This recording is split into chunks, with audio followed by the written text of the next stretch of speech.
Eh, Hari ini Ibu akan menerangkan atau kita akan mempelajari mengenai fase-fase bulan. Nah, yang pertama, untuk peserta didik itu dapat mengumpulkan informasi teks eksplanasi. Ya, terus yang kedua, peserta didik mampu menganalisis setiap perubahan fase-fase bulan. Yang ketiga, peserta didik mampu membuat informasi berdasarkan struktur teks eksplanasi ilmiah secara tertulis. Yang keempat, peserta didik dapat menciptakan alat peraga sederhana fase-fase bulan. Nah, hari ini kita akan mempelajari tadi fase-fase bulan dan teks eksplanasi. Nah, Ibu sudah membagi kalian menjadi 3 kelompok. Sudah semua bersama kelompoknya masing-masing? Sudah. Nah, kalau sudah bersama kelompoknya masing-masing, sekarang Ibu akan bertanya. Untuk menggali pengetahuan kalian tentang informasi teks eksplanasi, Ibu sudah sediakan di situ Chromebook. Nah, di situ kalian nanti bisa mengumpulkan informasi mengenai teks eksplanasi.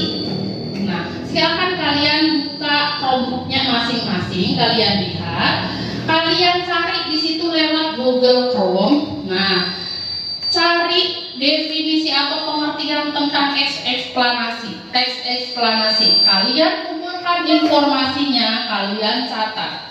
Setelah itu, kalau sudah dapat pengertian teks eksplanasi, apa ciri-cirinya, apa tujuan dari teks eksplanasi, kalian tulis ke dalam buku tulis kalian masing-masing.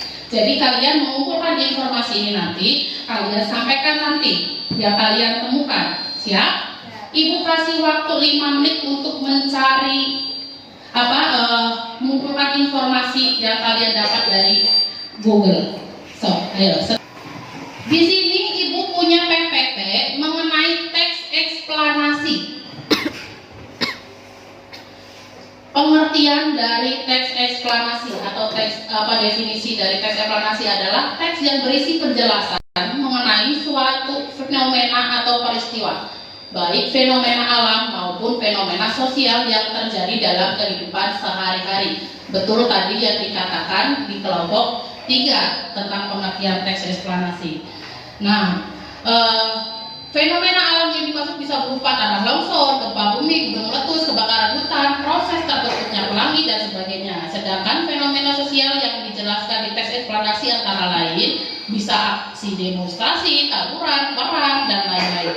Teks eksplanasi ini bertujuan untuk apa? Memberikan pemahaman dan wawasan secara jelas kepada pembaca. Itulah mengapa di dalam teks eksplanasi harus memuat proses sebab dan akibat suatu kejadian. Betul tadi yang dikatakan di kelompok 1, tujuan mengenai teks eksplanasi. Nah, yang selanjutnya ada ciri-ciri teks eksplanasi. Pertama, faktual. Apa sih faktual? Faktual artinya teks eksplanasi ini memuat informasi yang nyata dan benar adanya. Yang kedua, bersifat keilmuan. Teks eksplanasi membahas fenomena yang berhubungan dengan ilmu pengetahuan, misalnya gempa bumi dikaitkan dengan ilmu geografi, atau aksi demonstrasi yang dibahas dari sudut pandang ilmu sosiologi. Yang ketiga, informatif. Teks eksplanasi bertujuan untuk memberikan informasi tanpa memengaruhi pembaca. Ingat ya, teks eksplanasi hanya menjelaskan proses terjadinya suatu kejadian, bukan untuk membujuk siapapun. Yang keempat, membahas hal-hal yang bersifat umum. Teks eksplanasi menjelaskan peristiwa yang sering kita jumpai dalam kehidupan sehari-hari. Jadi ciri-ciri tadi ada 4, betul kata kelompok 2. Ya, bahwa ciri-ciri teks eksplanasi itu faktual, bersifat keilmuan, informatif, dan membahas hal-hal yang bersifat umum. Nah, untuk selanjutnya Ibu punya contoh, lihat ke depan. Ibu punya contoh teks eksplanasi di sini. Ada 1, 2, 3, 4, 5 ada 5 paragraf. Nah, ini teks mengenai gerhana matahari. Teks eksplanasi, jadi masuk ke peristiwa alam. Nah, coba kalian amati dari teks di depan ini, kalian amati di paragraf mana sebab dan akibat ada di teks eksplanasi ini. Ya. Kalian amati. Sebab akibatnya ada di mana? Sudah diamati? Coba saya ke Ibu minta dari kelompok 3. Sebabnya di mana? Sebabnya dibaca.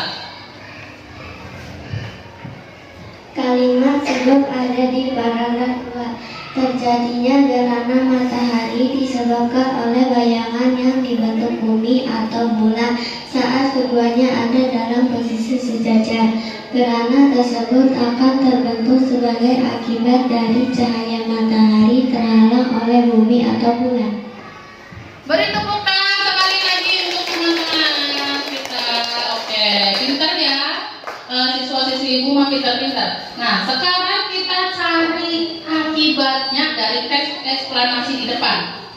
Siapa yang mau? Siapa yang mau? Oh, Nurul. Coba Nurul cari mana teks akibat.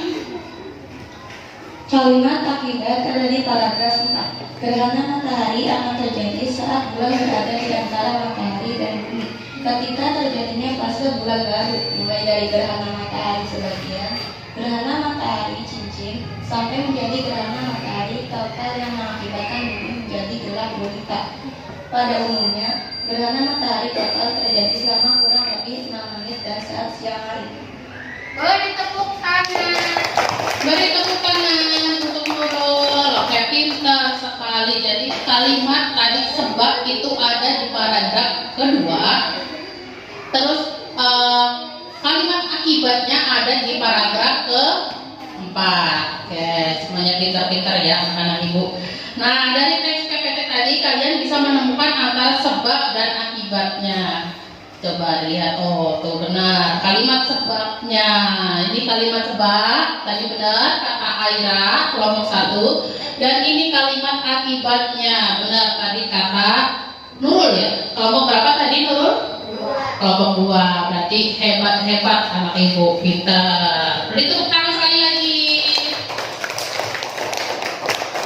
Selanjutnya terima kasih. Nah, karena ini sudah berarti Ibu akan membagikan LKPD yang pertama mengenai teks eksplanasi. Ya, Ibu akan membagikan LKPD teks eksplanasi ini kepada setiap kelompok. Jadi setiap kelompok nanti akan Ibu berikan satu bundle LKPD. Siap? Ibu beri waktu 10 menit untuk mengerjakan LKPD bersama kelompoknya masing-masing. Ibu beri waktu 10 menit ya.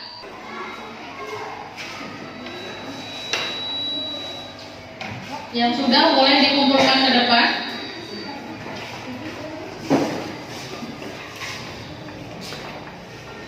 Oke.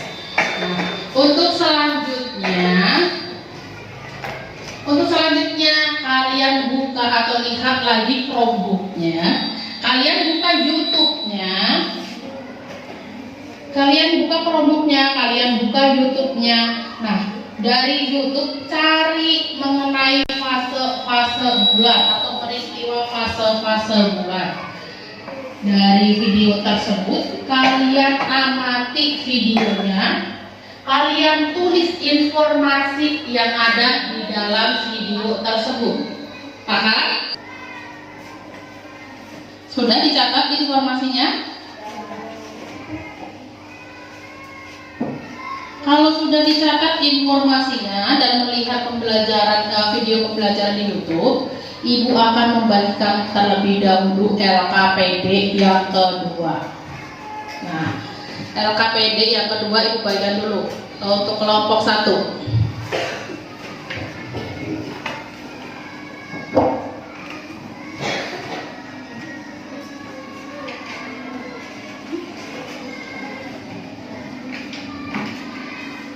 LKPD ini akan Ibu bagikan sesuai dengan alat peraga yang akan kalian buat. Kelompok berapa ini? Kelompok 2. Kelompok 2 LKPD-nya, kelompok 3. Sudah? Setiap kelompok sudah dapat? Nah, setiap kelompok sudah dapat LKPD. Kalian lihat, kalian tulis terlebih dahulu ya nama kelompoknya. Kalian lihat, kalian amati tujuan pembelajarannya apa, terus indikatornya apa, terus langkah-langkahnya untuk mengisi bagaimana. Kalian lihat bersama kelompoknya.